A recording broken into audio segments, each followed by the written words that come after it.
Yang biasanya berpantun adalah para pemantun. Tapi untuk hari ini izinkan saya untuk membuka dengan sholawat. Para Bapak Ibu, Salatullah salamullah ala Taha Rasulillah. Salatullah salamullah ala Yasin Habibillah. Ayo konco padha ngaji ilmu agama marang Pak Kiai. Ngaji iku manfaati wiwit urip tumeka mati. Monggo salatullah salamullah ala Taha Rasulillah. Salatullah salamullah ala Yasin Habibillah. Jazakumullah khairan katsir. Assalamualaikum warahmatullahi wabarakatuh.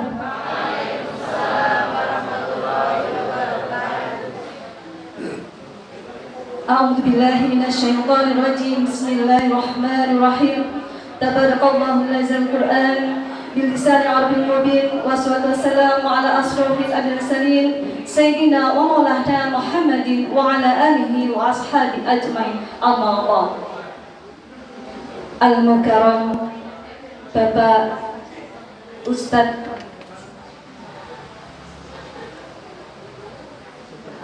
Pangapunten Bapak Ngapunten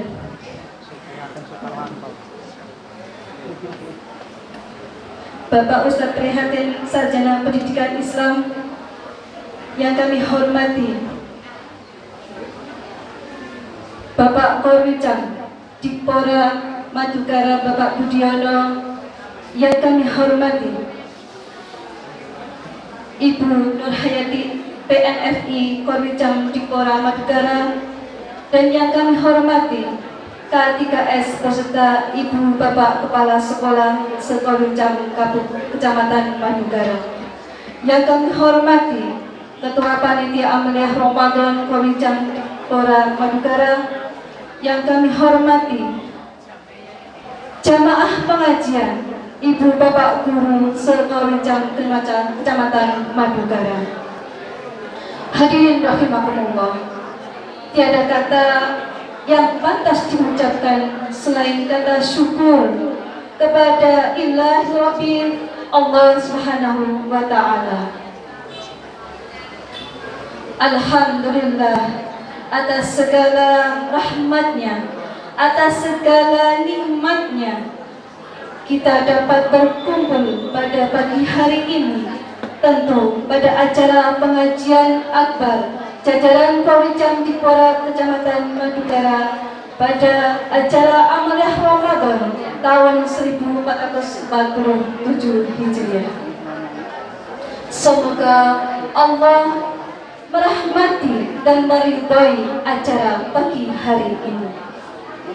Sholawat bertangkaikan salam, tak lupa pula haturkan kepada junjungan kita Nabi besar Muhammad sallallahu alaihi wasallam. Mudah-mudahan semua yang hadir pada pagi hari ini senantiasa dapat menambahkan keistiqomahan kita dan senantiasa menjadi golongan yang mendapat syafaat kelak di yaumil akhir. Allahumma amin. Hadirin rahimakumullah, sebelum acara dimulai, izinkan saya untuk berdiri di sini sebagai pembawa acara, dan pertama dan utama saya ucapkan terima kasih yang sebesar-besarnya atas kehadiran Ibu Bapak Guru hadirin rahimakumullah yang senantiasa hadir pada pengajian yang di acara hari ini tanggal 4 Maret 2024 yang kedua. Semoga langkah kita diperhitungkan oleh Allah menjadi amal pahala yang dirahmati oleh Allah Subhanahu wa Ta'ala. Amin. Allahumma amin. Adapun yang kedua, izinkanlah saya untuk membacakan susunan acara pada pagi hari ini. Adapun rangkaian acara sebagai berikut. Acara pertama, pembukaan. Acara yang kedua, pembacaan tilawatil Quran. Acara ketiga, tausiah maudhi'ah hasanah, dan diakhiri dengan doa penutup. Hadirin rahimakumullah, marilah kita masuki acara pertama, yaitu pembukaan. Kita buka dengan bacaan Ummul Kitab. Ila hadirin Mustafa sallallahu alaihi wasallam. Al-Fatihah.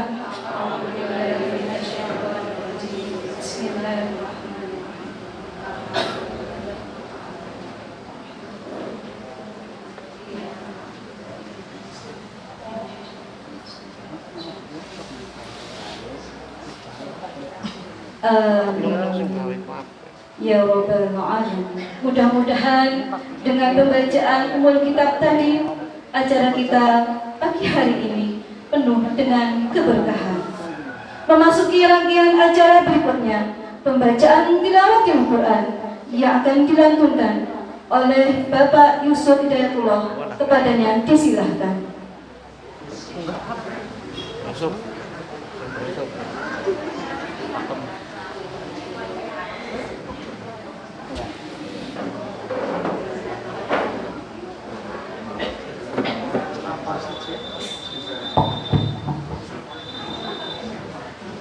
Assalamualaikum warahmatullahi wabarakatuh.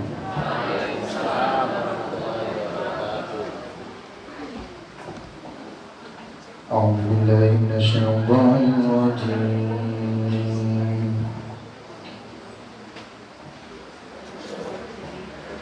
Bismillahirrahmanirrahim.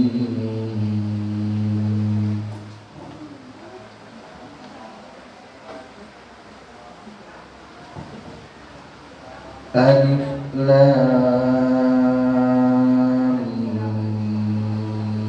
Mim.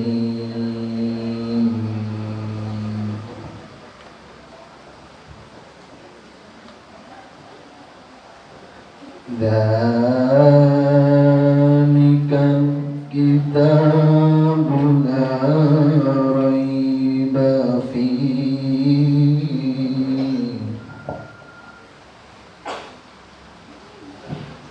hudan lil muttaqin.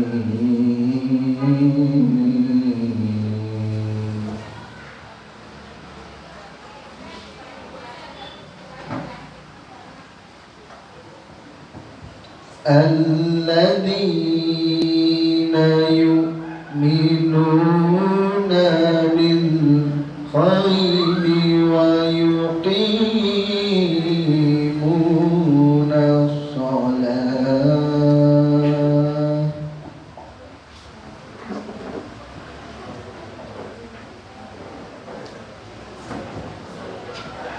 wa yuqimuna sholata wa mimma razaqnahum yunfiqun.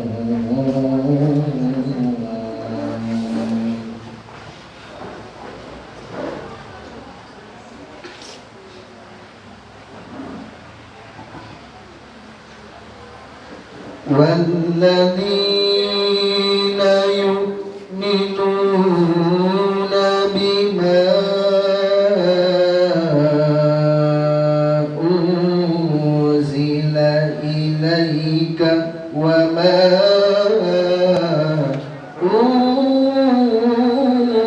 أُنزِلَ مِن قَبْلِكَ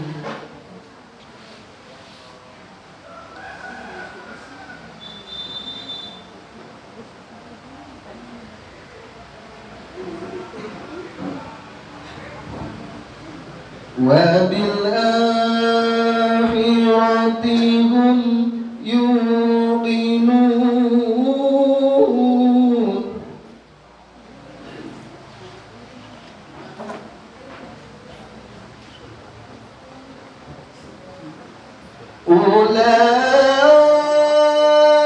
أولئك على هدى من ربهم وأولئك هم المفلحون.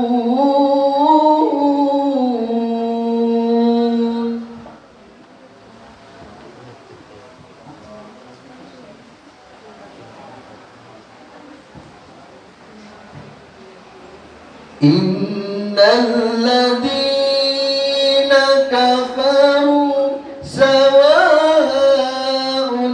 عليهم أأنذرتهم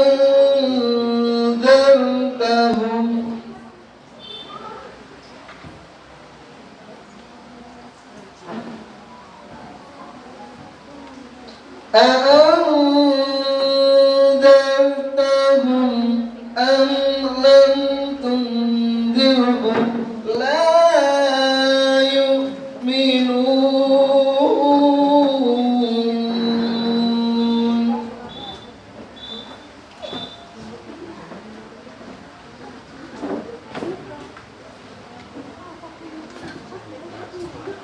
ختم الله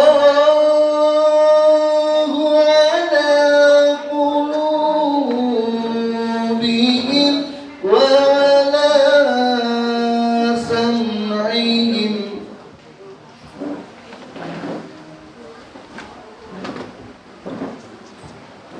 وعلى أبصارهم غشاوة ولهم عذاب عظيم.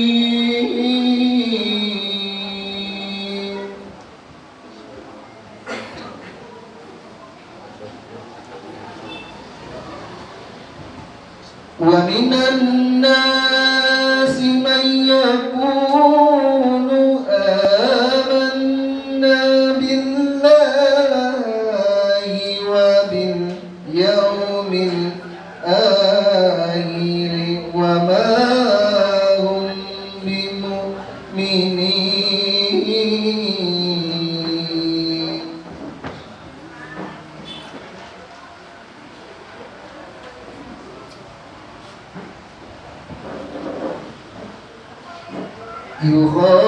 يخادعون الله والذين آمنوا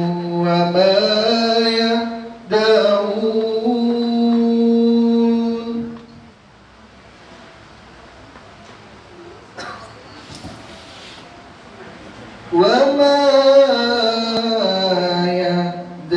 يخدعون إلا أنفسهم وما يشعرون.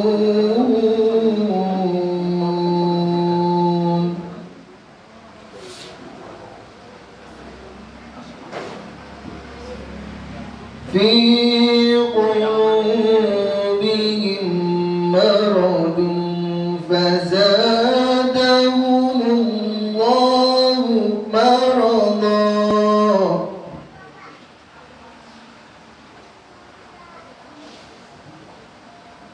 ولهم عذاب أليم بما كانوا يكذبون.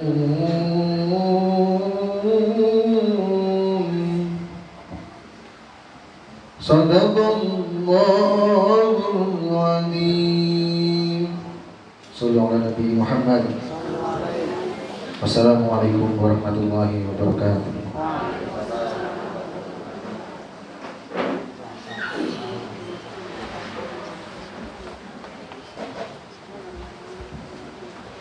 Sadaqallahul azim. Mudah-mudahan pembacaan tilawat Al-Quran tadi menambahkan keimanan serta ketakwaan hati-hati kita semua. Allahumma amin. Hadirin rahimakumullah, ibu bapak yang kami hormati, bersama marilah sejenak kita menimba ilmu, kita niatkan hati kita untuk mendengarkan mau'izah hasanah, oleh beliau Al-Mukarram Bapak Ustadz Prihatin Sutarwanto, Sarjana Pendidikan Islam. Kepada beliau kami haturkan.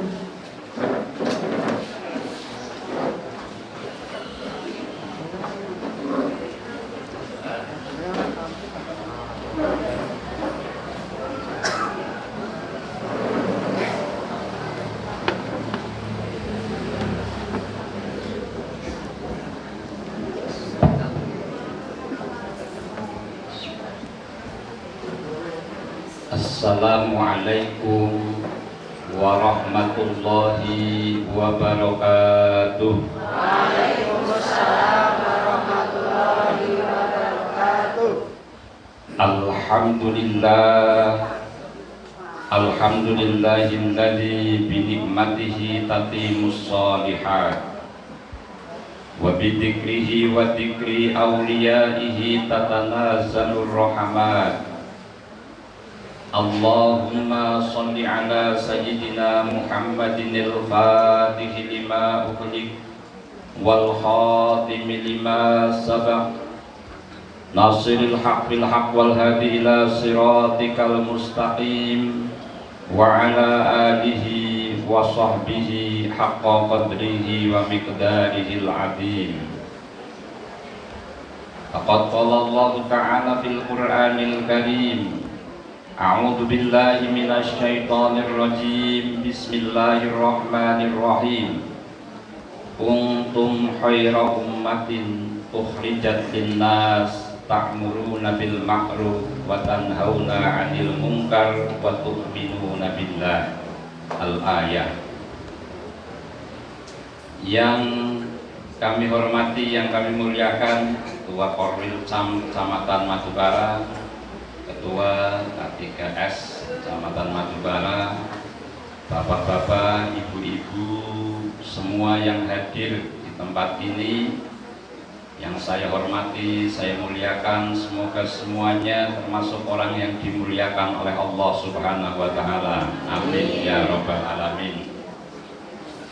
Yang pertama dan paling utama, marilah kita bersama-sama bersyukur kepada Allah yang Maha Ghafur, yang Allah telah memberikan berbagai macam kenikmatan kepada kita, sehingga pada pagi hari ini kita dipertemukan di dalam tempat yang baik ini. Semoga hadirnya kita di tempat ini betul-betul dicatat amal ibadah oleh Allah dan diganti dengan pahala yang lebih banyak lagi.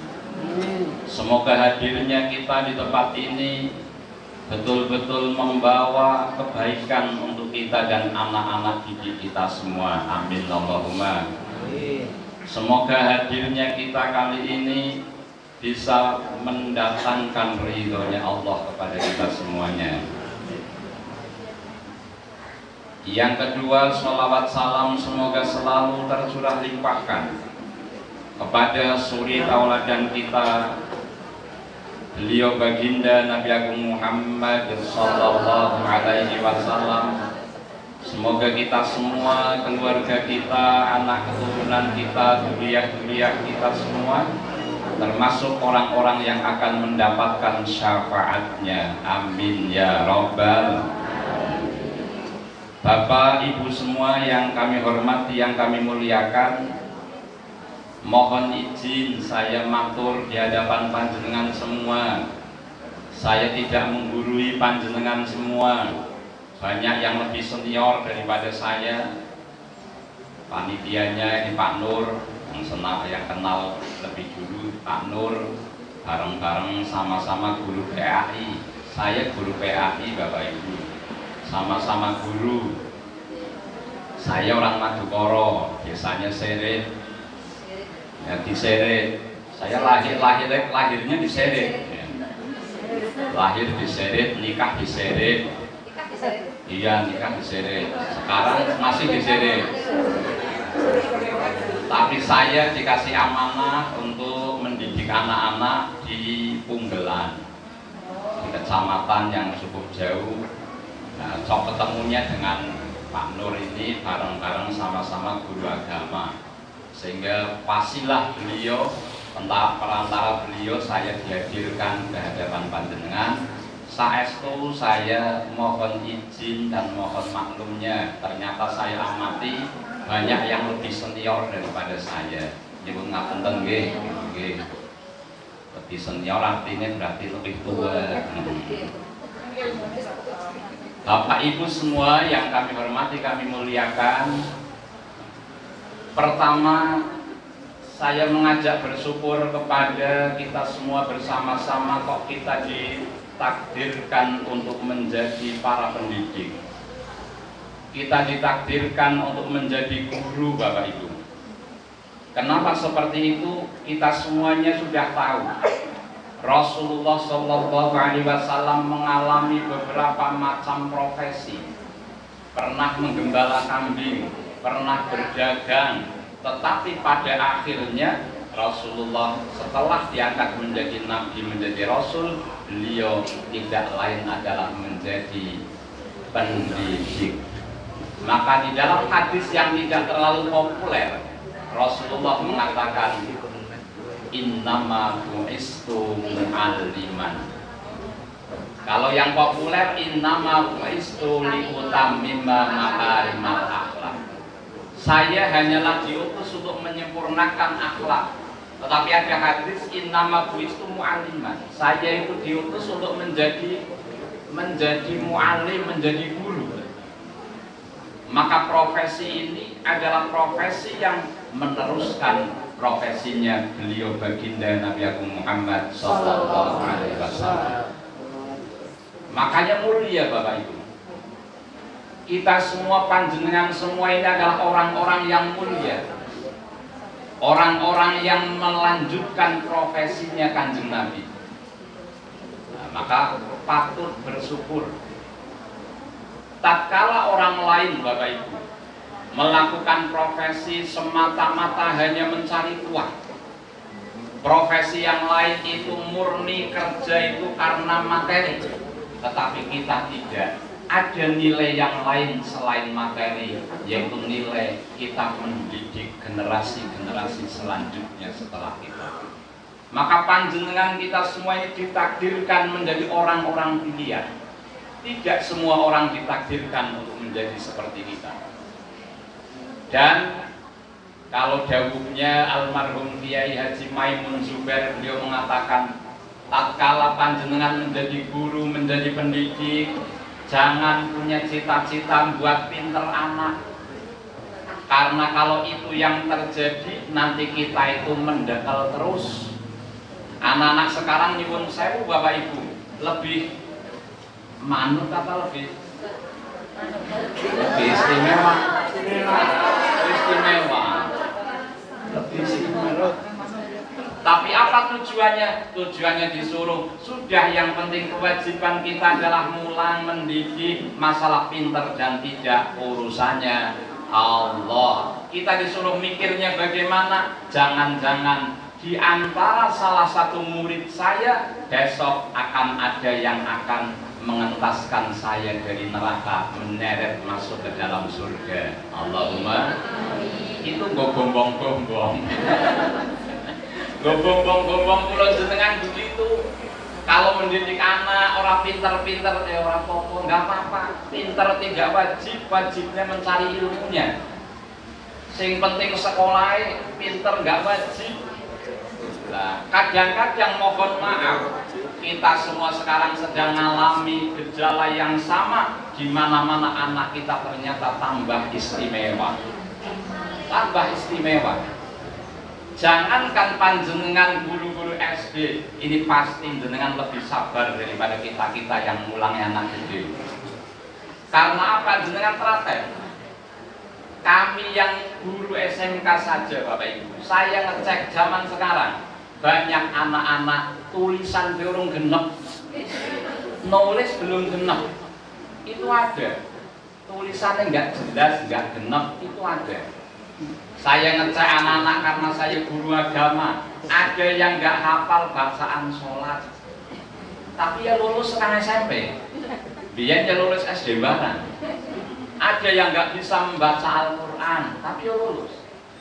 Lah fenomena ini semua itu ternyata ladang pahala bagi kita semuanya. Maka kita satu bersyukur kita ditakdirkan untuk menjadi pendidik. Harapan kita seperti tadi, harapan kita itu walaupun anak-anak belum pinter, ilmu yang kita ajarkan belum masuk, harapannya semoga di antara mereka ada yang besok akan menarik kita ke surganya Allah Subhanahu wa Ta'ala. Itu harapan kita. Kalau didasari dengan keikhlasan begitu Bapak Ibu, insya Allah kita itu menjadi orang-orang yang ikhlas ngajarnya. Walaupun sertifikasi orang cair orang apa-apa, enak bayar Pak Nur, dirapel malah ngebel, malah tenang aja. Maka Bapak Ibu semua, setelah kita tahu profesi kita profesi yang istimewa, saya perlu menyampaikan mengapa dulu Rasulullah Shallallahu Alaihi Wasallam berhasil di dalam mendidik para sahabat dan umatnya. Ini pendidikan menurut Rasulullah. Pendidikan bahasa Arabnya adalah tarbiyah. Kalau pengajaran bahasa Arabnya taklim. Maka yang ada itu fakultas tarbiyah, bukan fakultas taklim. Karena mendidik bukan sekedar mengajar. Ini sudah dimaklumi semua. Nah, bagaimana kesuksesan Rasulullah mendidik? Nanti ada beberapa tarbiyah menurut Rasulullah.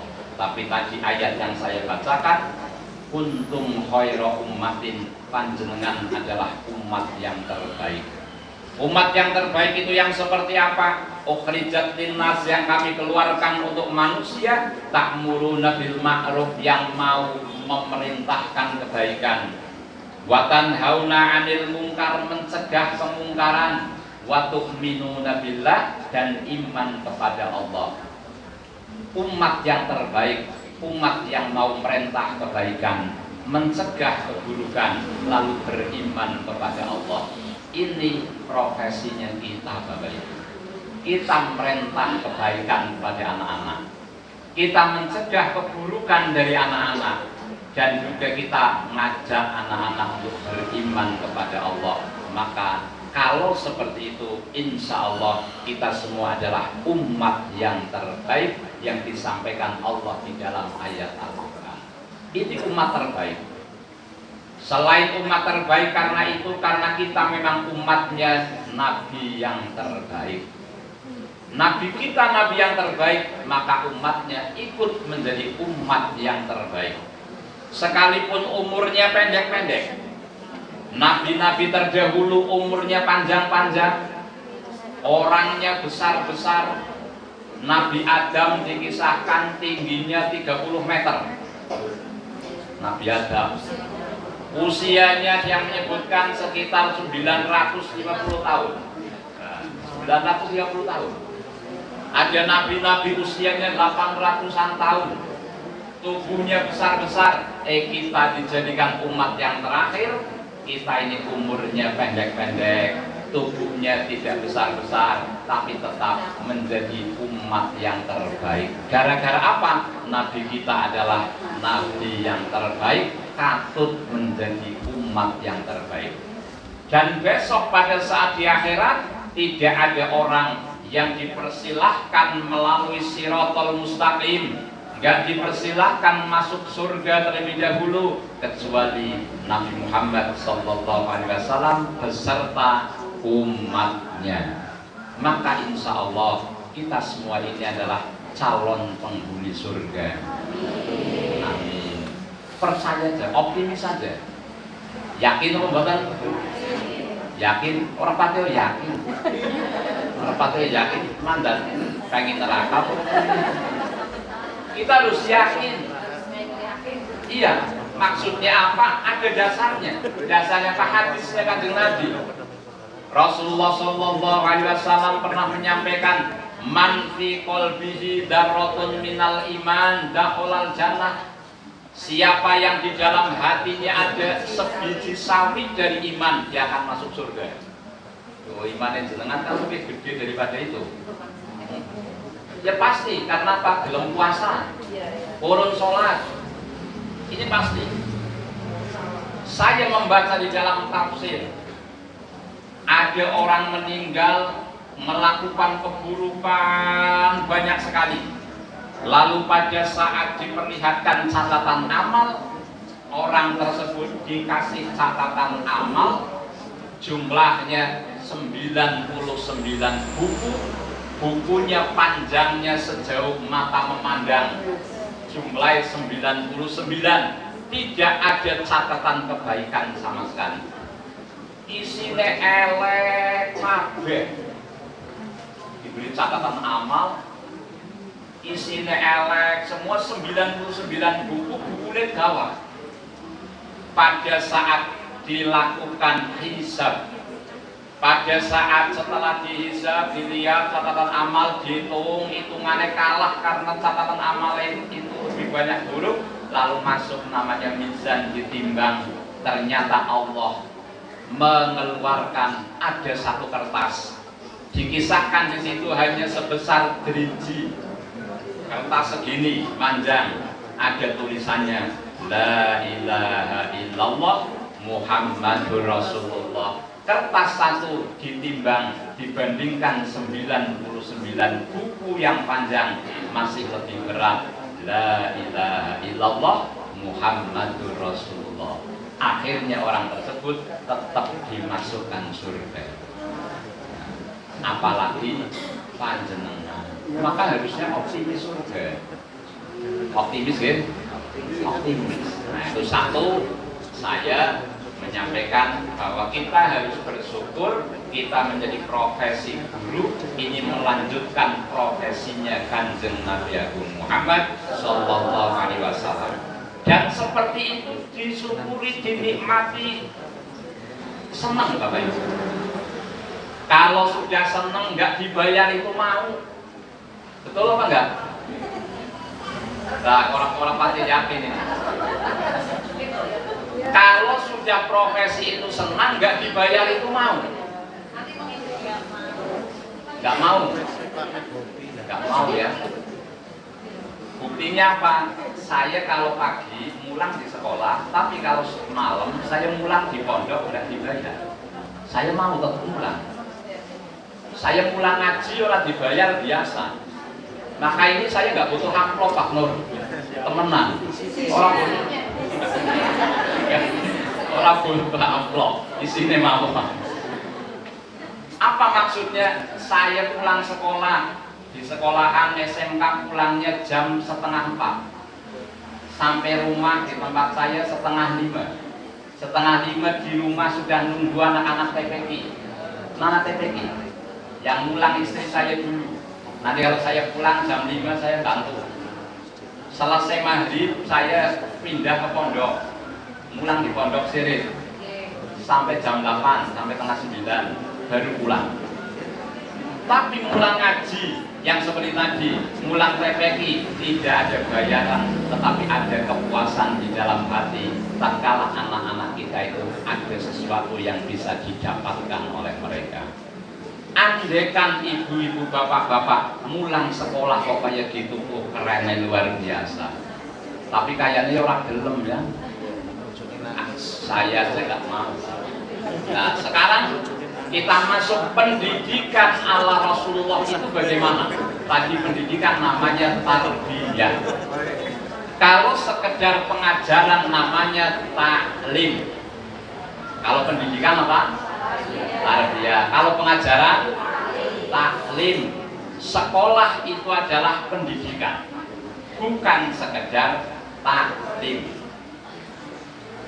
Mengapa Rasulullah sukses membina generasi, membina sahabat-sahabat Nabi yang hebat-hebat? Itu ternyata satu, pendidikannya Rasulullah, satu, tarbiyatul iman. Apa? Tarbiyatul iman, mendidik iman. Yang dididik imannya terlebih dahulu, yang dimasukkan ke hati anak-anak adalah iman terlebih dahulu, karena itu yang paling penting. Tapi mohon maaf, sekarang Masya Allah saya merasakan Orientasi sekolah anak sekarang itu sudah orientasinya bukan ilmu, orientasinya materi, duit. Sekolah SD rampung dan SMP, SMP rampung dan munggah SMA, SMK. Hari itu ben kerja, utawi hari itu kuliah, bar kuliah yo kerja, kerja ujung-ujungnya duit. Bahkan kalau SMK motonya kan kerja. Berarti kan duit. Pikirannya itu langsung duit. Akhirnya pembinaan yang tadi tarbiyatul iman ini kecil sekali. Padahal tujuan pendidikan Bapak Ibu di Undang-Undang Nomor 20 Tahun 2005, tujuan pendidikan nasional adalah tujuan pendidikan nasional adalah memfasilitasi peserta didik agar menjadi manusia yang beriman dan bertakwa kepada Tuhan Yang Maha Esa. Setelah itu berakhlak mulia. Setelah itu nembeke sehat. Setelah itu adalah berilmu. Setelah itu ada cerdas, terampil, cakap dan lain-lain. Yang pertama selalu ditulis iman dan takwa. Tapi actionnya apa di sekolahan? Saya begini biasa menyampaikan ke guru-guru di sekolah biasa, karena memang kita jangan-jangan keluar dari tujuan. Tujuan pendidikan itu memfasilitasi peserta didik agar menjadi manusia yang beriman dan bertakwa. Tapi berapa persen anggaran untuk iman dan takwa? Malah sekarang anggarannya urusan peteng, madang. Bagaimana anggaran untuk mengurusi iman dan takwa? Di sekolah berapa anggaran untuk mikirakan iman dan takwa? Tapi kalau mikirakan namanya ilmu, mikirakan jenenge kesehatan, jenenge olahraga, biaya macam-macam dilakukan, tapi untuk iman dan takwa berapa persen? Ini PR kita. Nah, makanya Rasulullah berhasil karena yang pertama tarbiyatul iman, mendidik iman terlebih dahulu. Memasukkan iman ke dalam hatinya anak-anak terlebih dahulu. Itu satu, tarbiyah yang dilakukan Rasulullah. Yang kedua, tarbiyah yang dilakukan Rasulullah adalah tarbiyatul akhlak, mendidik akhlak. Ibu-ibu, bapak-bapak semuanya merasakan lebih penting pinter apa benar? Pinter tur bener, alhamdulillah. Tapi harus milih salah satu. Lebih penting bener Bapak Ibu. Nyuwun sewu, orang kalau tidak pinter dan tidak bener itu membawa keburukan, tetapi keburukannya sekupnya kecil. Wong ora pinter, ora bener, pol-pole elek, ya pol-pole maling-maling kelas desa. Nyolonge gedang, nyolonge kerambil, nyolonge ayam, itu karena tidak benar, tidak pintar. Tapi kalau tidak benar kok pintar, bahaya. Nah, tidak pernah nyolong kerambil, nggak pernah nyolong ayam, dia tangannya nggak kotor, tapi cukup korek-korek di atas meja, miliaran triliunan kena. Gara-gara pintar tapi tidak benar. Berarti lebih penting benar daripada pintar. Dan ibu sewu, kadang-kadang ada anak-anak kita bangga dengan anak yang pintar-pintar. Bahkan orang tua itu sering ngalem anaknya pintar, anaknya ranking. Akhirnya yang pintar-pintar itu ngemben sekolah ranking, SMA ranking, kuliah ranking, dia kerja di luar kota. Dia menjadi pegawai di mana-mana. Terus yang anak gak pintar, ora tahu ranking, sekolah orang pintar, dia tidak kerja di mana-mana, tetapi ada di rumah. Kira-kira setelah orang tuanya pada sepuh-sepuh, yang lebih manfaat yang mana? Jebule malah yang di rumah. Biyen yang diidolakan, yang dielu-elukan jare pinter, jare sukses, jare nakana-nakana, jare duitnya akeh. Tapi pada saat sudah sukses, belum tentu uang banyak juga mau untuk membiayai orang tua. Krono nek saat itu wis duwe bojo, kadang bojo angel rembugane. apa kaya niku Pak? Sing angel rembugane wong lanang apa wadon? Oh, wong lanang. Tenang Pak, orang bakal menang sih Pak. Kalah jumlah Pak. Sing angel rembugane sing lanang ya. Anak digadang-gadang sukses berhasil cari nangkana sukses belum tentu hartanya banyak, orang tua sakit bisa membiayai gara-gara dia pun punya istri belum tentu itu. Orang tuanya sakit kadang-kadang dikabari yo malah ngomong, mohon maaf saya nggak bisa pulang, tidak bisa cuti. Mohon maaf nggak bisa pulang, nggak boleh pulang sama bosnya. Nggak bisa pulang gara-gara ini perjalanannya jauh. Justru yang dulu di seolah-olah tidak patut dianggap, yang dulu dianggap diremehkan orang pinter, dia malah ada di rumah membantu orang tua sakit ngurusi, orang tua sakit dia itu perhatian banget. Berarti saat itu yang lebih manfaat ternyata bukan yang paling pintar, bukan yang paling kaya. Kadang-kadang lagi orang tua meninggal, kalau modelnya seperti itu nyuwun sewu, kira-kira yang rajin mendoakan itu apakah yang paling sukses atau yang paling tidak sukses? Yang paling tidak sukses bisa jadi. Ini yang terjadi. Maka tadi saya menyampaikan tarbiyatul akhlak, pendidikan akhlak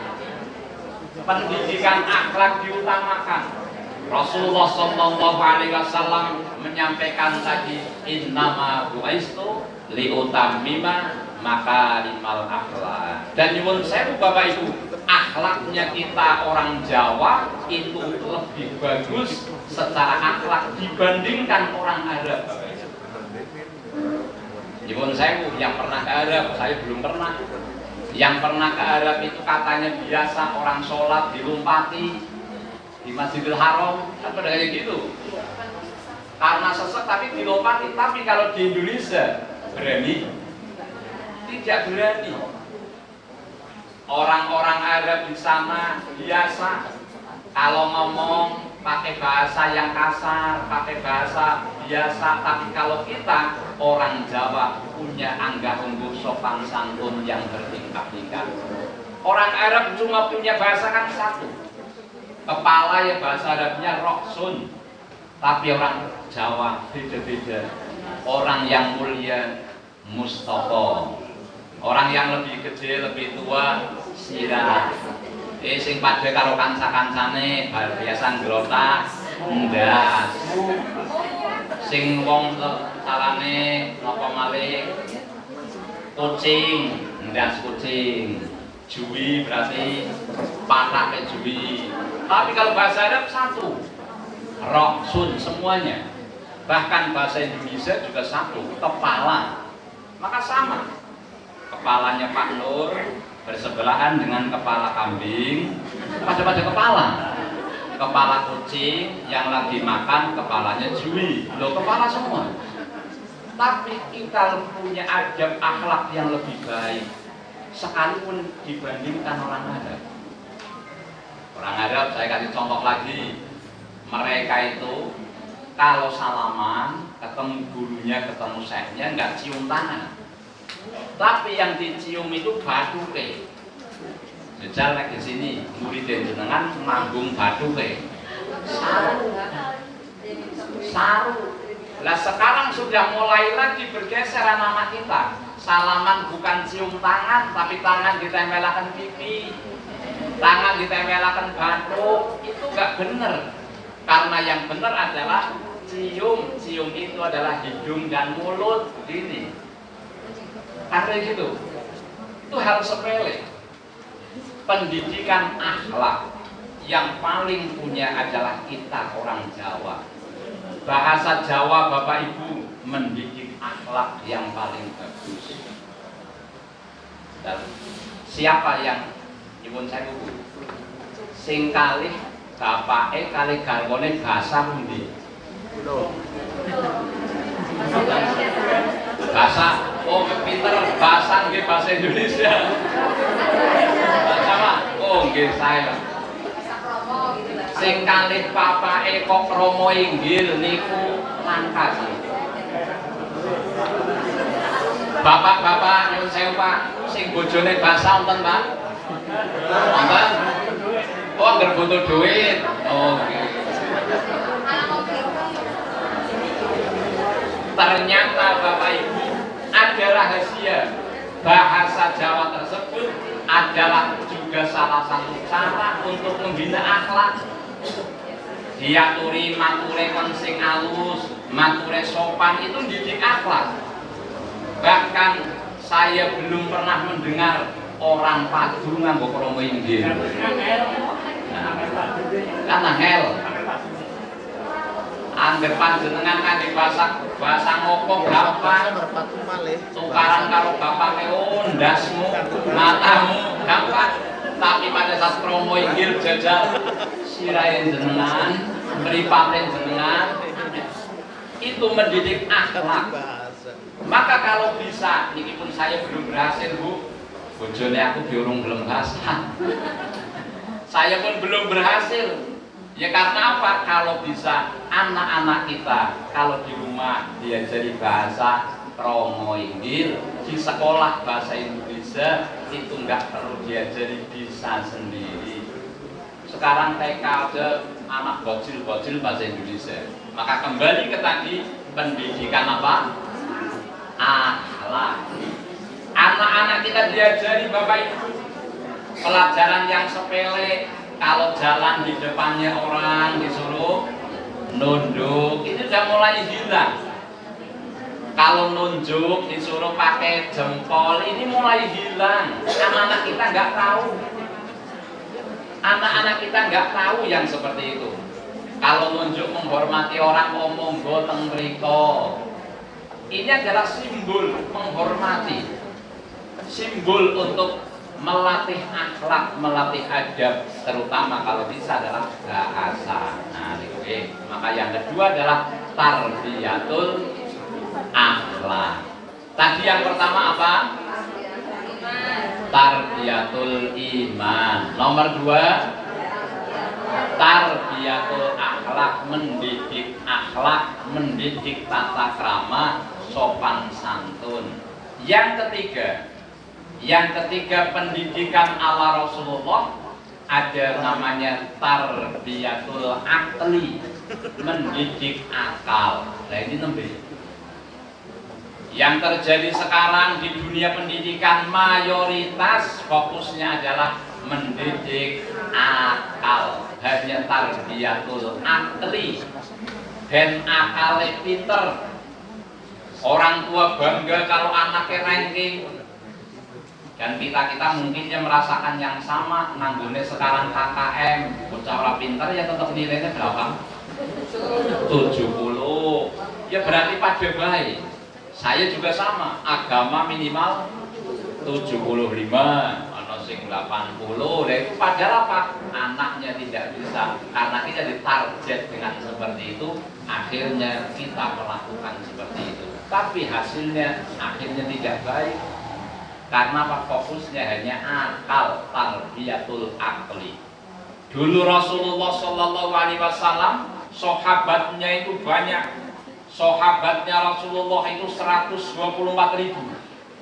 Tapi semuanya pada berhasil dan profesinya beda-beda semua. Ada sahabat Rasulullah padahal nggak pakai diajari tentang bahasa asing, pintar bahasa asing. Namanya Salman Al-Farisi, pintar bahasa asing. Sahabatnya Rasulullah nggak pakai diajari perang, pada pintar perang. Sahabat Umar, sahabat Hamzah dan lain-lain. Karena apa? Ilmu itu datangnya mipil tatkala iman sudah ada, akhlaknya sudah ada, itu nanti ilmu akan diberikan. Ilmu itu miliknya Allah, bukan miliknya kita.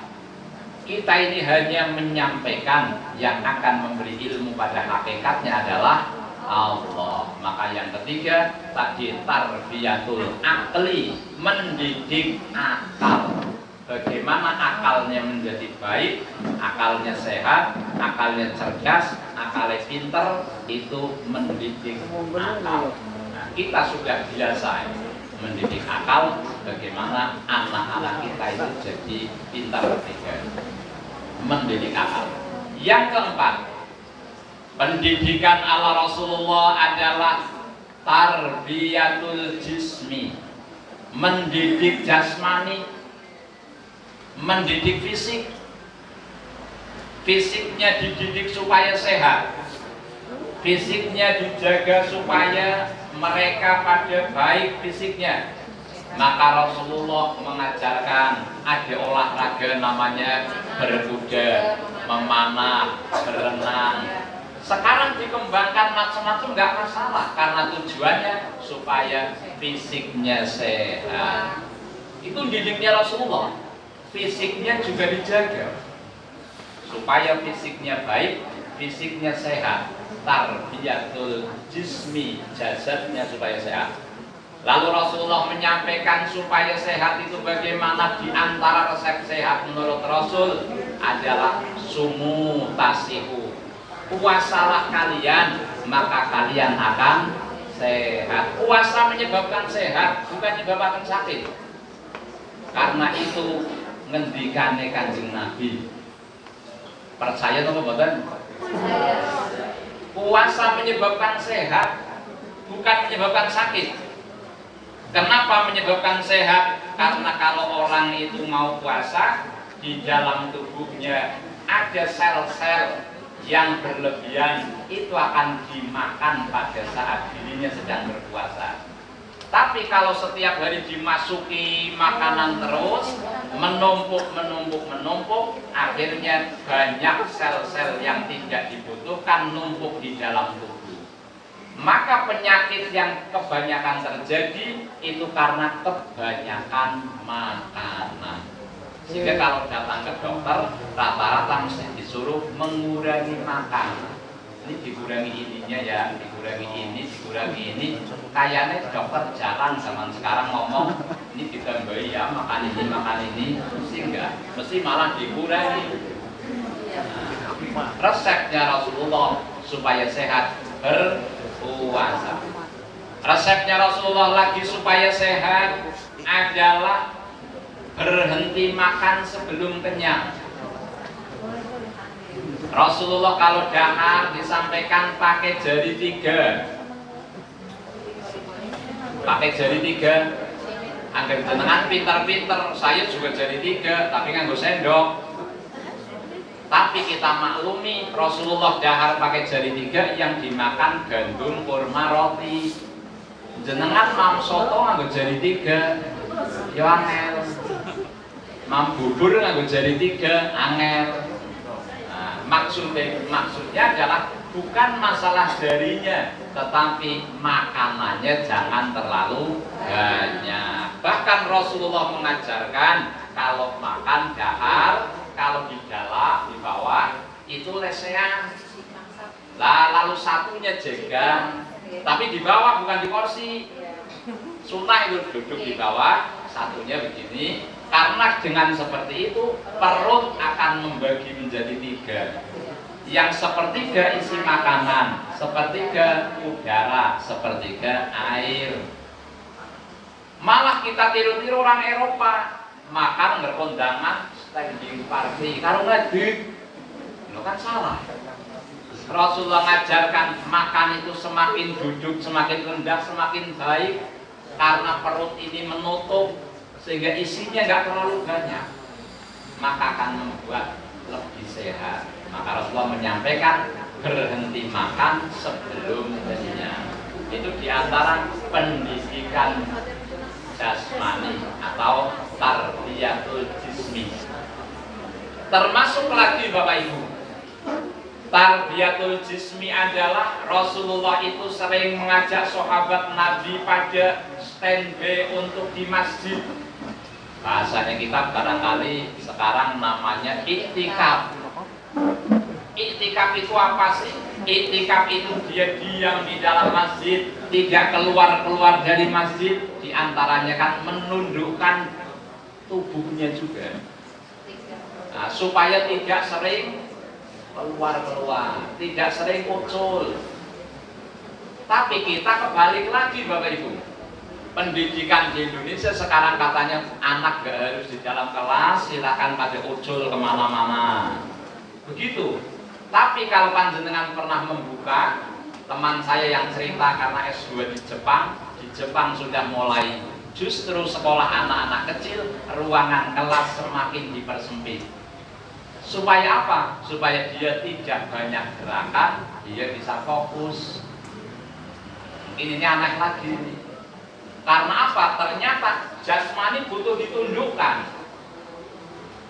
Makanya ibu bapak pasti bisa membedakan mengapa kalau anak-anak dilatih pramuka disiapakan gampang, tapi kalau sedang tidak pramukana disiapakan angel. Kan beda ya? Beda. Kenapa bisa beda? Karena di dalam pramuka, di dalam tentara, di dalam Polri itu ada aturan dia fisiknya ditenangkan dulu, fisiknya disuruh nganteng dulu. Nah, tapi kita malah berusaha membalik. Jadi fisiknya orang nganteng wis boleh sekarang, melayu boleh, pembelajaran di mana-mana boleh. Itu akhirnya anak tidak konsentrasi, tidak bisa fokus. Nah, itu namanya tarbiyatul jismi, menundukkan jasmani. Tadi nomor berapa ya? Nomor 4. Nomor 5. Pendidikan yang dilakukan oleh Rasulullah adalah tarbiyatun nafsi, mendidik hawa nafsu, menundukkan hawa nafsu. Dan ini kan disampaikan oleh Rasulullah, jihad yang paling besar adalah jihad melawan hawa nafsu. Jihad yang paling besar, jihad melawan hawa nafsu. Maka hawa nafsu harus ditundukkan, tidak harus dituruti terus. Loh, caranya bagaimana? Contohnya dalam mendidik anak, tidak harus semua keinginan itu dituruti. Itu jenenge mendidik hawa nafsu. Tidak harus anak pengen ini boleh, apa-apa boleh, gak begitu. Tetapi ada caranya anak supaya ditundukkan hawa nafsunya. Contohnya apa? Contohnya anak pengen sesuatu, itu jangan langsung dikasih, tetapi ditunda terlebih dahulu. Ada kisah nyata. Saya punya kenalan, dia punya anaknya masih kecil. Kalau jam 11 malam itu selalu nangis dan minta jajan ke alun-alun Banjar. Jam 11 malam. Sama orang tuanya dituruti. Akhirnya menjadi kebiasaan. Kalau tidak dituruti, nangis, geger, nggak bisa diatasi. Menjadi kebiasaan, setiap jam 11 malam rutin harus ke alun-alun. Gara-gara dari awal dituruti terus sama orang tuanya. Nah, mendidik hawa nafsu harusnya nggak begitu. Tatkala anak kepengen banget sesuatu, nggak harus langsung dikasih, ditahan dulu, ditunda dulu, nantinya dikasih tetapi nunggu, tidak menggebu-gebu. Nantinya dikasih tetapi nunggu reda, beberapa hari kemudian baru dikasih, begitu. Wong Allah Subhanahu wa Ta'ala dengan kita begitu kok. Kita kadang-kadang menggebu-gebu pengen sesuatu belum dikasih, tapi nanti nek sudah beberapa waktu wis ora pati kepengin nembe dikasih. Oh iki mbiyen yang pengen banget sih. Jebule nembe iki kelaksanan wis ora pati. Itu dilatih menundukkan hawa nafsu.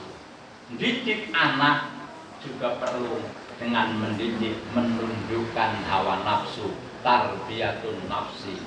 Nah, diantaranya puasa, jadi di hawa nafsu ini. Diantaranya anak-anak kon latihan sabar, anak-anak disuruh pada saling membantu temannya. Ini namanya mendidik hawa nafsu, tidak harus semuanya langsung dituruti. Nah, itu namanya pendidikan tarbiyatun nafsi. Yang keenam, Pendidikan ala Rasulullah, mengapa Rasulullah itu sukses adalah tarbiyatul ijtimaiyah, pendidikan sosial. Rasulullah mengajarkan kepada para sahabatnya untuk bisa bersosial dengan baik. Maka banyak hadis-hadisnya Rasulullah yang mengatakan diantaranya disuruh mangkana yu'minu billah wal yaumil akhir fal yukrim dhaifahu, disuruh memuliakan tamu. Fal yukrim jarahu, disuruh memuliakan tetangga. Itu pendidikan sosial. Nah, kita saat ini anak-anak kita itu pada mulai jauh dari kehidupan sosial. Kadang-kadang nyuwun sewu, anak-anak kita aja dijak ngobrol orang tuanya sekarang nggak pada nggak tekakan, sibuk dengan apanya? Sibuk dengan HP-nya. Dijak ngobrol orang tuanya kadang-kadang nggak nyambung. Dijak ngobrol orang tuanya kadang-kadang tidak mau melihat. Ini namanya kehidupan sosialnya kurang. Dan ini berbahaya Bapak Ibu semua. Untuk ke depan akan muncul anak-anak yang tidak bisa bergaul dengan orang lain. Dia adanya kecanduan, adanya hidupnya sendiri, tetapi dia asik dengan permainan-permainannya karena tidak dilatih untuk bisa bersosialisasi dengan masyarakat dengan baik. Itu diantara pendidikan-pendidikan ala Rasulullah. Nah, maka pendidikan ala Rasulullah paling tidak ada 6 perkara tadi. Coba apa masih ingat? Yang pertama apa?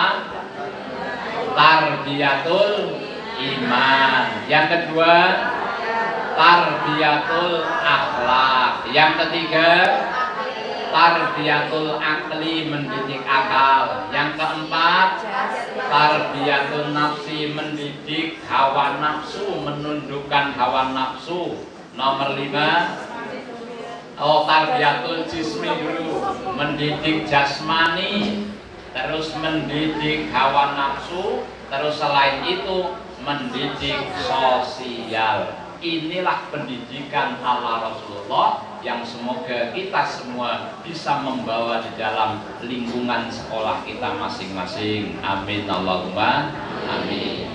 Selanjutnya Bapak Ibu, 1 jam. Sekarang ciri-ciri orang yang bahagia, orang yang sukses itu yang kayak apa? Dawuhnya Kanjeng Nabi. Orang sukses yang kayak apa, Bu? Pak? Akeh duitnya? Orientasinya orang sekarang yang dianggap orang sukses itu orang yang paling banyak uangnya, padahal belum tentu. Nah,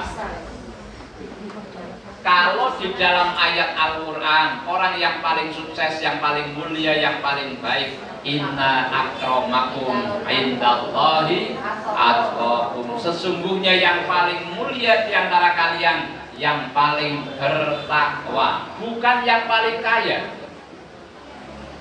Kalau yang paling kaya, yang paling mulia, maka Qarun dulu kaya. Kalau yang paling punya pangkat kedudukan paling mulia, maka dulu Fir'aun paling mulia karena pangkat kedudukannya tinggi. Nyatanya tidak. Kalau yang punya kerajaan mulia, maka dulu ada namanya Haman, itu mulia. Tapi nyatanya tidak. Mulia sesungguhnya menurut Allah bukan karena hartanya, bukan karena pangkat jabatan kedudukannya, bukan karena dia menguasai paling banyak, tetapi adalah karena ketakwaannya. Siapapun orangnya berarti bisa. Siapapun orangnya berarti mampu diberi kesempatan. Makanya besok di hadapan Allah, la yanzurullahu ila amwalikum wa ajsamikum walakin ila qulubikum wa a'malikum. Besok Allah tidak akan melihat hartamu. Besok Allah tidak akan melihat ganteng dan cantikmu, tetapi yang dilihat oleh Allah adalah hatimu dan amalmu. Berarti yang paling baik di sisi Allah orang yang paling bertakwa, bukan yang paling kaya. Maka kita kalau menjadi orang yang bertakwa, insya Allah jadi orang yang mulia di hadapan Allah. Nah, setelah menjadi orang mulia, orang bahagia, ciri-cirinya menurut Rasulullah, min sa'adatil mar'i arba'atu asya'a. Tanda-tanda kebahagiaan seseorang, tanda-tanda kesuksesan seseorang, tanda-tanda orang itu hidupnya bahagia. Orang hidup ini kan nyari bahagia. Tandanya ada 4. Apa saja? Yang pertama, antakuna zaujatuhu sholihatan. Jika istrinya itu sholihah. Kalau dibalik, jika suaminya soleh. Ibu-ibu yang ada di sini, suaminya sudah pada soleh. Namanya soleh. Yang bapak-bapak, istrinya sudah soleha-soleha Pak? Hah? Proses istri yang soleha yang kayak apa Bu? Manut. Coba ini ibu-ibu kebanyakan, istri soleha yang kayak apa? Manut.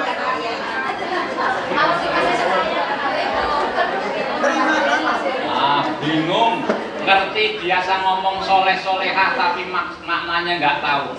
Solihah itu istri solihah, jawabnya Kanjeng Nabi itu yang kayak apa? Inna dorta ilaiha sarotka. Bapak-bapak, istri yang solihah itu satu ciri-cirinya kalau dipandang panjenengan dia membahagiakan. Istrinya udah begitu belum Pak? Belum?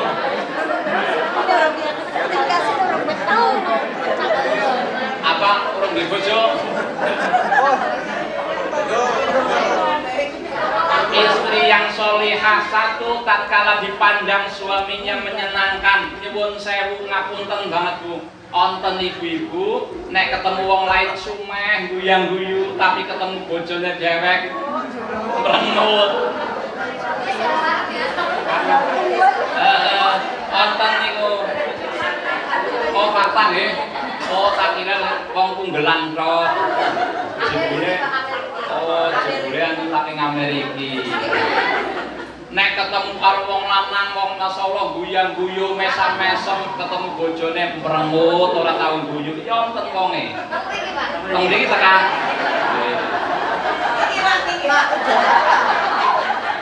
Sing jilbabe napa? Oh sing bajune putih. Padahal istri yang solehah satu tatkala dipandang suaminya menyenangkan Bu. Kalau ketemu dengan suami mesam-mesem, guyang-guyu.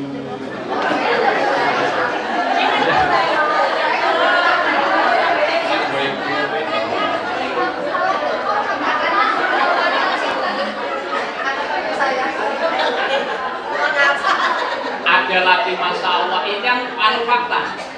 Mohon maaf, ibu-ibu ada yang modelnya kalau ditelepon oleh laki-laki lain, lu gele ngomong manis banget, ngerasa ya. Nek ditelepon sama orang lain, ngomongnya dibuat manis-manis, ya suwe nggak ada telepon, tahan. Tapi begitu ditelepon bojone, ngapa ya Pak? Ngomong baik ngapa jane wis merasa kesuwen. Kaya niku onten wong Amerika. Oh Amerika. Padahal harusnya wanita solehah satu kalau dipandang suaminya menyenangkan.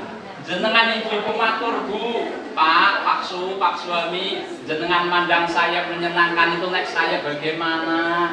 Nek saya pakai pakaian apa?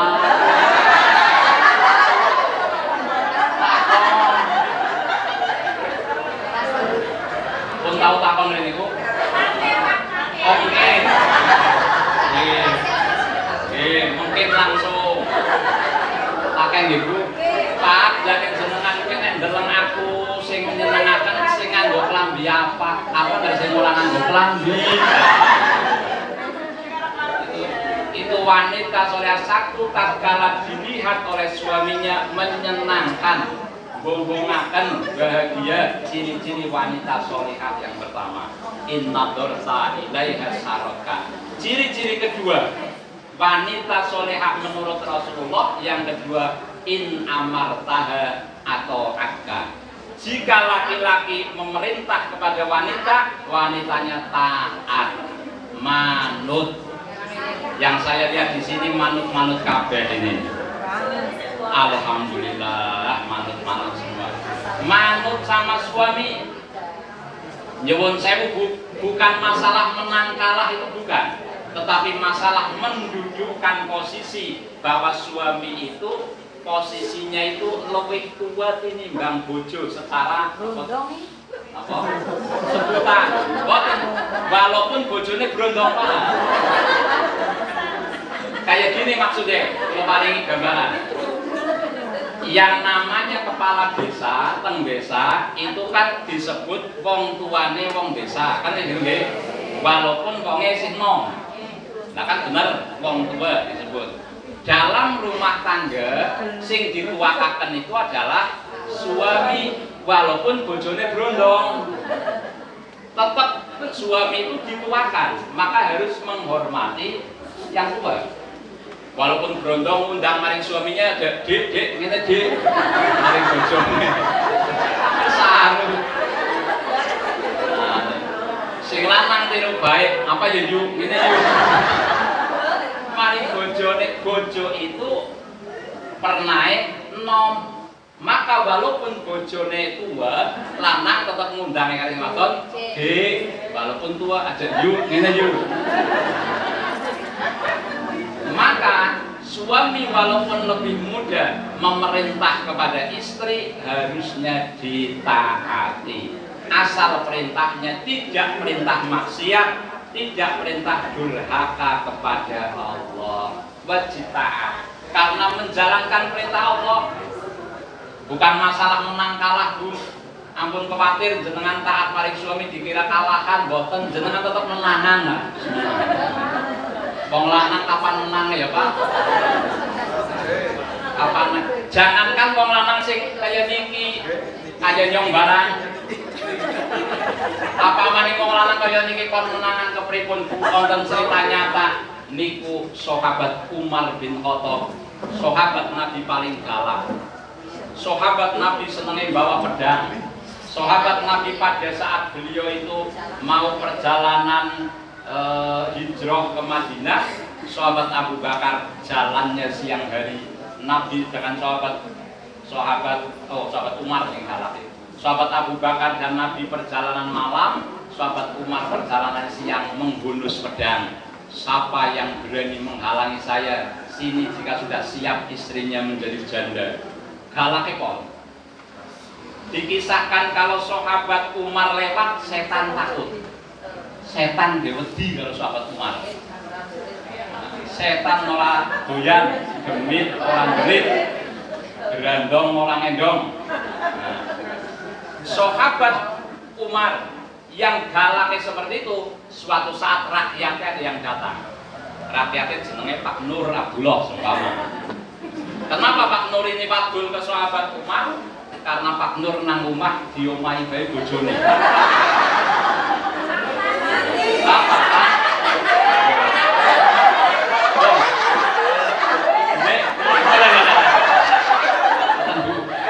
Ngapunten nggih Bu, barangkali kenyataan. Niki napa jenenge rakyate sahabat Umar, jenenge Nur Abdullah teng omah domahe dari bojone. Karena domahe bojone akhiripun pengin wadul teng pemimpine. Wadul carane menuju rumahnya sahabat Umar. Begitu di depan rumah sahabat Umar mau ketuk pintu, ternyata terdengar di dalam ana suara kompadon lagi ngomprang bae.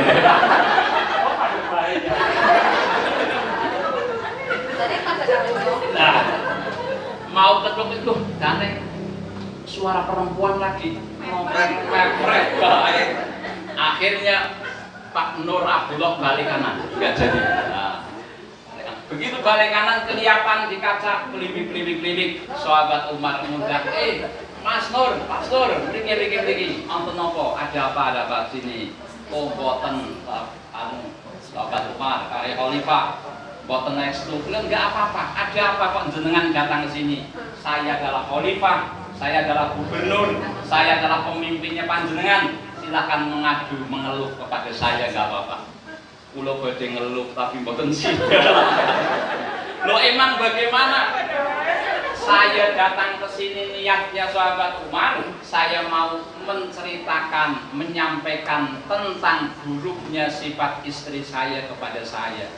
Saya di rumah diomeli terus, jebule saya mau maturkan jenengan sami mawon.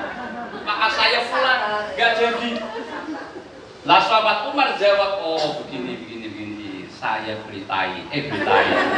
beritahu. Kenapa istri saya ngomel ngerumit, saya tetap diam. Bukan masalah saya kalah. Kalau masalah kuat-kuatan istrinya kepret, baik gampang. Mengapa saya diam? Karena saya sebagai ganti, dia sudah masak untuk saya dan anak-anak saya. Itu adalah kewajiban saya. Dia sudah ngumbai untuk saya dan anak-anak saya, itu kewajiban saya. Dia sudah nyaponi ngurusi rumah, itu kewajiban saya. Dia sudah ngomong anak saya, itu aslinya kewajiban saya. Itu semua kewajiban saya diambil oleh istri saya, maka saya ikhlas sebagai gantinya domai.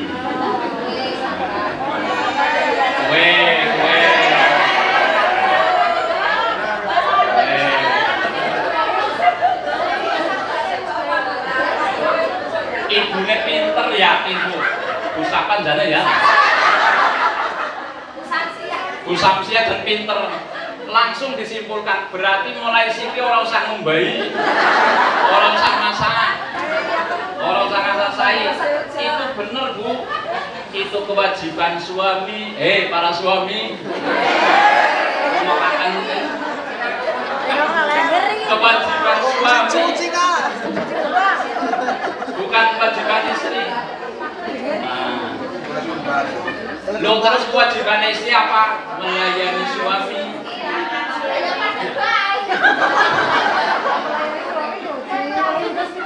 Aslinya itu betul, Bu.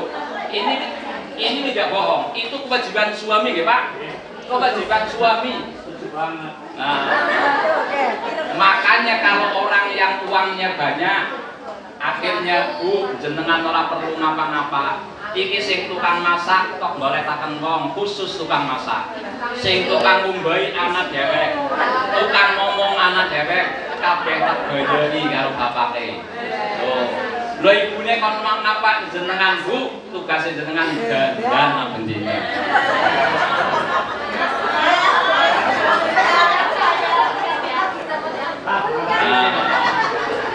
Tapi tadi ibu-ibu, bapak-bapak semua, istri yang solihah yang kedua, nek diperintah suami, nek bojone perintah masak Bu, bojone perintah ngumbai Bu, ngasasai Bu, manut, anaknya gemong Bu, manut. Itu wanita solihah.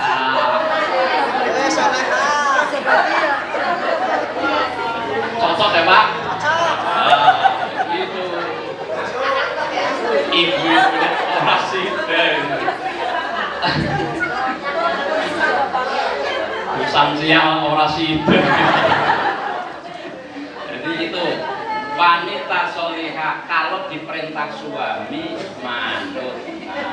Kembali lagi itu. Bahkan Bapak Ibu pada saat panjenengan taat kepada suaminya, Masya Allah sumber pahala yang luar biasa. Suami sayang kepada istri, sumber pahala yang luar biasa. Bapake Pak Nur nyenggol tok bojone, cubi tok ganjarane 40 Pak. Pak Nur ngambung bojone, ganjarane 60 Pak. Pak Nur ngrubuhaken bojone. Ganjarane 120-an.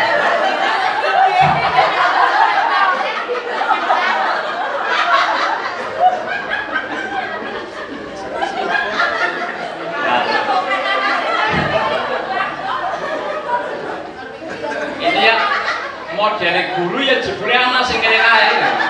Kepripun angger bojone batire berarti luwih akeh ganjarane. Ya.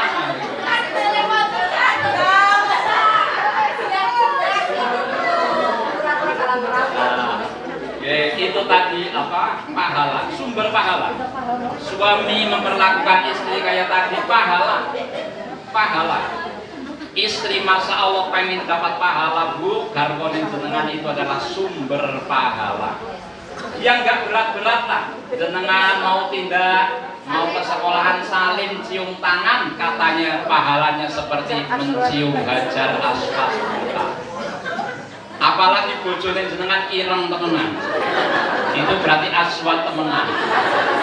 Hajar niku watu, aswad niku ireng. Watu sing ireng, nek bojone ireng berarti aswad temenan. Mencium suami kayak mencium hajar aswad. Boten perlu tindak mekar larang 35 juta nggo umroh. Nek badhe haji ngantrine 35 tahun. Jebule ana hajar aswad model umah. Jenengan badhe tindak Bapak Pak hajar aswad dulu. Itu sumber pahala bagi kula panjenengan. Nah, itu kan. Yang kedua, in amarta ata'at. Nomor 3. Ciri-ciri wanita solihah itu bagaimana? In ghabbata anha hafadhatka lima lika wa nafsiha. Kalau seorang suami sedang pergi, wanitanya menjaga harta suaminya dan menjaga kehormatan dirinya. Itu wanita solehah. Nah, contohnya suaminya merantau lama jauh, seorang istri di rumah itu menjaga harta suami, enggak dihambur-hamburkan, tidak digunakan untuk hal yang enggak penting, terus lagi menjaga kehormatan dirinya. Aja malah bojone merantau malah WA karo sing lain, suamiku lama nih enggak pulang. Aku kesepian nih, gimana? Enggak boleh. Nah, itu namanya ciri-ciri wanita yang solihah. Tadi balik ke atas bahwa ciri-ciri orang bahagia menurut Kanjeng Nabi 1, apabila istrinya solihah atau suaminya soleh. Nomor 2, ciri-ciri orang hidupnya bahagia antakuna auladuhu abroron. Pada saat anaknya baik-baik, anaknya pada solih-solihah, anaknya podo manut-manut, anaknya podo bisa diatur. Ini adalah ciri-ciri kebahagiaan orang tua. Betapa susahnya orang dikasih anak tatkala anaknya angel diatur, angel diurus, orang tua kadang habis arah. Anak tambah gede, tambah angel diurusi. Maka panjenengan semua, saya yakin Bapak Ibu, kalau kita sering mendidik anak orang lain, ikhlas merawat anaknya orang lain, anak kita akan dirawat oleh Allah. Maka saya bisa menyimpulkan, dan ini saya tak amati mulai dulu ternyata benar. Anaknya guru itu biasanya pintar-pintar, walaupun nggak semua. Tur manut-manut. Biasanya, sing ora biasa ya anak. Nah, biasanya ya. Kenapa begitu? Ternyata karena orang tuanya sudah biasa mendidik anaknya orang lain. Orang tuanya sudah biasa memberi ilmu kepada anaknya orang lain, maka anak kita akan diatur, diurus oleh Allah. Ternyata resepnya begitu. Wallahu fi aunil abdi madamal abdu fi auni ahihi. Allah akan melindungi menolong hamba selama hamba itu mau menolong saudaranya. Maka anak guru biasane lebih pintar tinimbang sing lain, lebih manut tinimbang sing lain, karena guru tersebut biasa didik anak orang lain, biasa sedekah ilmu kepada orang lain. Nah itu tadi anak yang baik-baik, soleh-soleha. Yang ketiga, disawan sih ini. Yang ketiga, ciri-ciri bahagia adalah antakuna jariyatuhu sholihin, pada saat tetangganya baik-baik. Orang bahagia itu tatkala tetangganya baik. Orang bahagia, nanti masih ada satu lagi, tatkala tetangganya pada baik, hidup rukun dengan tetangga, hidup berdampingan dengan tetangga. Kadang-kadang kita zaman sekarang, apalagi orang-orang modern di kota, dengan tetangga rapatio kenal.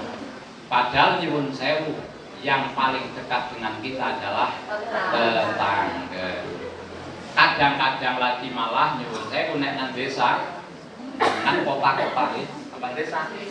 Kota sama. Nek nang desa kadang-kadang itu malah orang-orang tetangga kita yang kelihatannya biasa, kelihatannya sepele, kelihatannya sering diremehkan, ekonominya bawah, tapi dia kadang-kadang paling perhatian. Contohnya, nek ana wong ninggal jebule dheweke sing tukang gali kuburan paling rajin. Sing padha dadi pegawe, sing padha dadi ora tayang maju, tekane yo keri kan tak sia. Sing dadi pejabat, sing dadi tokoh agama, tekane yo keri. Tapi yang urusi perkara-perkara yang sulit-sulit kayak tadi justru tetangga yang kadang-kadang tidak pakai kita pikirkan. Nah, maka bahagia tatkala tetangganya baik. Nah, yang ketiga. Yang keempat, ciri-ciri bahagia yang keempat adalah antakuna rizquhu fi baladi, pada saat rizkinya ada di negaranya sendiri, ada di daerahnya sendiri, rizkinya nggak terlalu jauh. Ora kadon, oleh gaweane ora usah kadon. Nah, itu diantara bahagia. Walaupun ada yang merantau, tetap kebahagiaannya kurang. Walaupun ada yang merantau, nah, kadang-kadang tetap ada yang kurang karena tidak berkumpul dengan keluarga. Maka bersyukur kita semua, panjenengan semua kumpul dengan keluarga. Kalau saya menyarankan, tatkala orang-orang kok ada yang merantau, saya ngomong, kalau bisa merantau jangan terlalu lama. Kalau harus lama, lebih baik istrinya dibawa. Nah, bahaya katanya. Kenapa begitu? Betul. Karena banyak kasus, gara-gara suaminya kerjanya jauh, tahun-tahunan nggak pulang. 2 tahun tidak pulang, 3 tahun nggak pulang, malah nang rumah bojone 3 anak maning. Apa nu modele online jarak jauh, nah, ditransfer jarak jauh.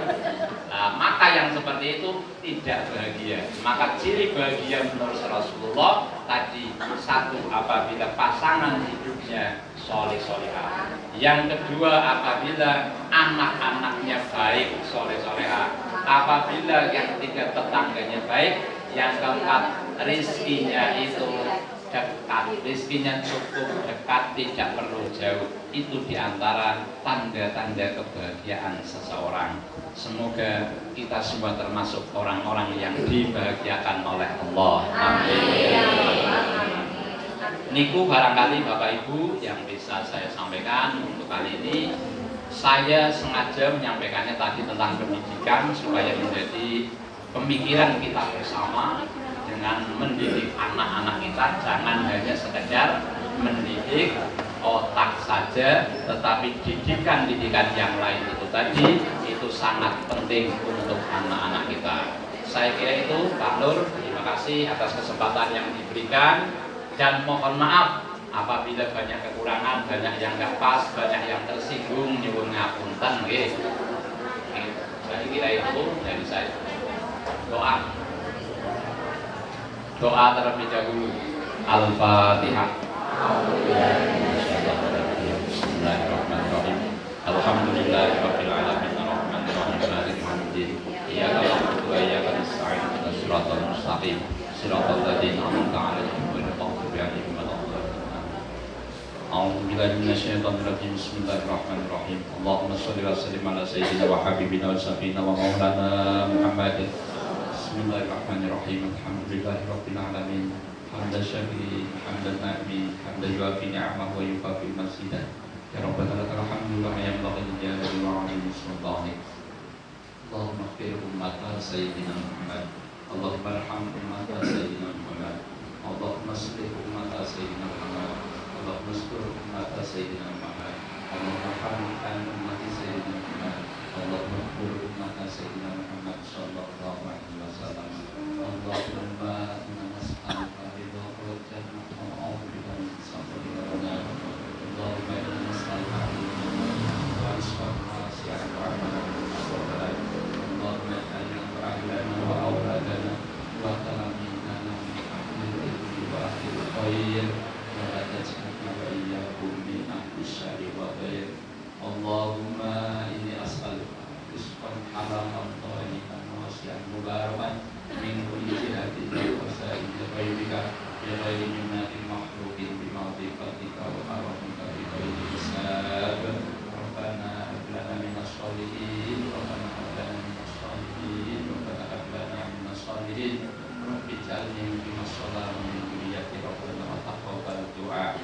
Rabbana atina fid dunya hasanah wa fil akhirati hasanah wa qina adzabannar. Subhana rabbika rabbil izzati amma yasifun wa salamun alal mursalin walhamdulillahi rabbil alamin. Al-Fatihah. Bismillahirrahmanirrahim. Alhamdulillahi rabbil alamin arrahmanir rahim maliki yaumiddin. Iyyaka na'budu wa iyyaka nasta'in ihdinas siratal mustaqim siratal ladzina an'amta 'alaihim ghairil maghdubi 'alaihim waladdallin. Amin. Terima kasih, kurang lebihnya mohon maaf. Assalamualaikum warahmatullahi wabarakatuh.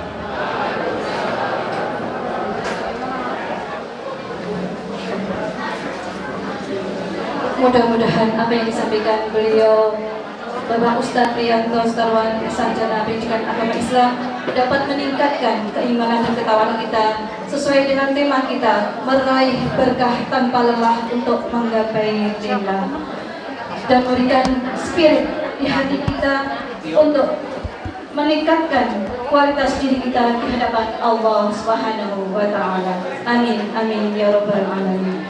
Saya selaku pembawa acara sekaligus panitia Amaliyah Ramadan tahun 1447 Hijriah 2026 Masehi, mohon maaf secara khilaf dan ucapkan jazakumullah kasir atas kehadiran panjenengan semua. Mudah-mudahan di tahun depan kita dapat bersua kembali dengan sehat walafiat. Amin Allahumma amin.